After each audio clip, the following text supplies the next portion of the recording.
கேட்டதை பார்க்கிலும் கேளாததை அதிகமாக பெற்றவன் நான் உந்தயாழத்தின் உதாரணமாக நீர் என் வாழ்வை மாற்றி விட்டீரே. ஏல் ஈரே போதுமானவரே, என் தேவையிலும் அதிகமானவரே.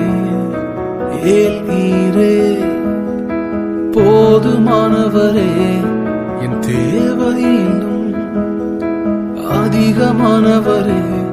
என்னை கையேந்த விடல, என்னை தலை குனியவும் விடல. என்னை கையேந்த விடல, என்னை தலை குனியவும் விடல. உம்மை நம்பி வாழ்வ